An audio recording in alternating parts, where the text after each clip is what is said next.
9 décembre 2017. La tension est au plus haut dans le manga de Shingeki no Kyojin, ou l'attaque des titans, après un chapitre 99 qui engageait la rencontre tant attendue entre Eren et Reiner, après l'ellipse du manga, ainsi que le discours de Willy Tybur, présenté comme la plus haute autorité de Mar. Le chapitre 100 le suit donc logiquement, en étant évidemment un chiffre symbolique. Certes, le numéro du chapitre ne reflète pas forcément son importance, mais pour SNK, c'est le cas.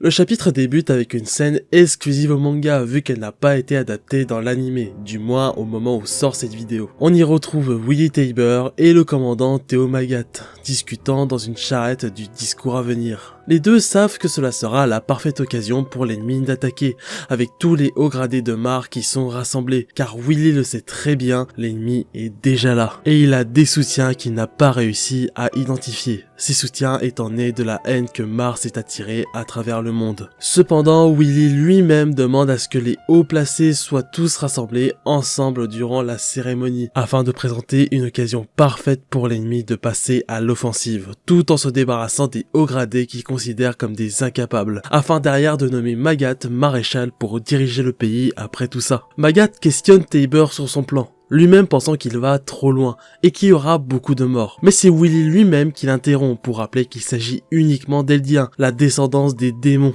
tout en pointant que Magat lui-même les a sacrifiés par centaines sur le champ de bataille. Cependant, ce qui inquiète aussi Magat, c'est la sécurité de Willy, qui ne pourra pas être assurée. Sauf que lui-même le sait, il doit braquer les projecteurs sur lui pour rassembler le monde entier en un seul lieu. Avant de mourir lui et les nombreux Eldiens du camp comme des martyrs et assurant l'alliance du monde entier contre un ennemi commun. Magat finit par serrer la main de Willy, prenant du recul et affirmant que les Eldiens sont bien une engeance du démon, mais qu'eux-mêmes ne valent guère mieux. De retour à son discours, Willy affirme que la famille Tybur n'est qu'une lignée d'imposteurs dont il aurait préféré ne jamais savoir la vérité, ayant vendu les Eldiens en alliance avec le roi Karl Fritz afin de bénéficier d'un statut privilégié. Du côté de Magat, les choses s'accélèrent, l'alerte est lancée, les guerriers ne sont plus là. On retrouve justement deux de ces guerriers, Pik et Porco, qui se sont fait avoir par un soldat dans un piège conçu à la base par les Mar. Il est en revanche précisé dans le manga qu'on leur a mis de la paille pour absorber un peu le choc, ainsi qu'à boire, à manger et même un pot de chambre. Ils ne savent pas pourquoi ils se sont retrouvés dans cette situation, juste que Pik semble avoir vu ce soldat auparavant. Sur scène, Willy est sur le point d'aborder la raison principale de sa venue, tout en regardant les personnes en coulisses avant de se dire à lui-même « Ceci est mon expiation pour t'avoir sacrifié ».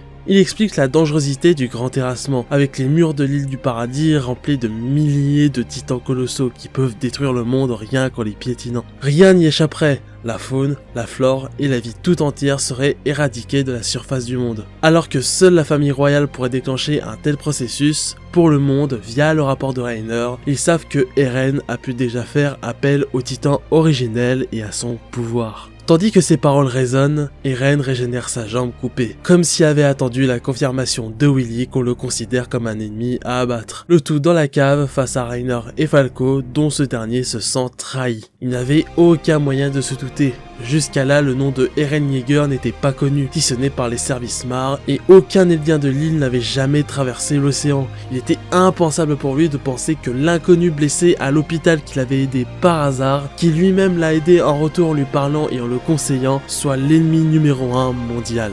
Eren en profite pour dévoiler que les lettres que Falco a envoyées n'étaient pas vraiment pour sa famille, mais pour ses camarades, ce qui signifie qu'ils sont là. La tension continue à monter, même pour Reiner qui est en train de réaliser ce qui se passe. Willy dit sur la scène que même si l'armement dépasse aujourd'hui le pouvoir des titans, ils ne pourront rien face au grand terrassement, tout en étant illustré dans le manga par une page autant incroyable qu'effroyable de ce qu'il donnerait. Eren de son côté affirme ces paroles, il est un danger, il pourrait causer la destruction du monde. Mais pour lui, le reste du monde a tenté de provoquer la destruction de son monde, et a réussi partiellement. Eren veut entendre la vision de Reiner, de pourquoi il a fait tout ça, pourquoi tant d'innocents ont dû périr dont sa mère. Sauver le monde.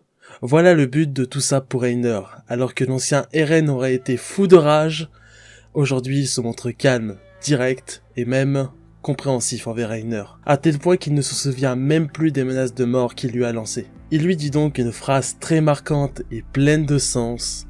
Toi et moi Reiner, nous sommes semblables. Chacun infiltré dans le monde de l'autre, ne pensant découvrir que des ennemis, avant de se rendre compte que les choses sont pareilles que chez eux, avec un monde peuplé de bonnes et mauvaises personnes. Mais par-dessus tout, c'est presque comme si Eren pardonnait Reiner en lui disant qu'il n'est pas à blâmer, à cause d'un monde qui enseigne depuis tout petit que les gens vivant sur l'île sont dangereux, maléfiques, différents. Mais Reiner, lui, ne le supporte pas. Il ne cherche pas à être compris ou pardonné.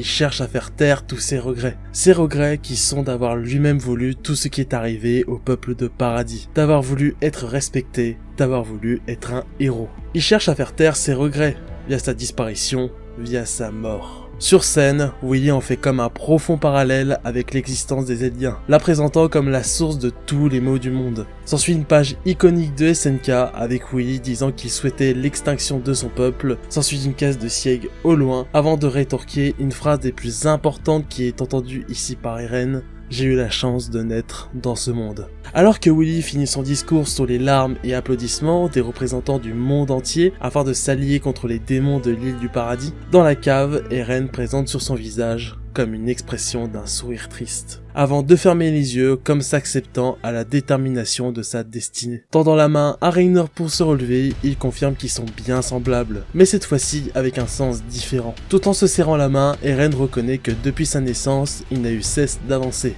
jusqu'à que ses ennemis soient exterminés. C'est ainsi que via les doubles pages parmi les plus mémorables de l'attaque des Titans, Willy Tybur et Eren Yeager se déclarent mutuellement la guerre, avec la transformation de ces derniers, aplatissant Willy pour le bouffer, le tout sous les débris écrasant le public sous le choc, comme les lecteurs de la scène qu'ils viennent de voir. Ce chapitre était un parfait mélange de tension, de développement et de révélation. Des phrases pleines de sens, un storyboard des plus incroyables et des pages mémorables viennent affirmer le chapitre 100 de Shingeki no Kyojin, peut-être comme LE chapitre le plus important du manga de l'attaque des Titans.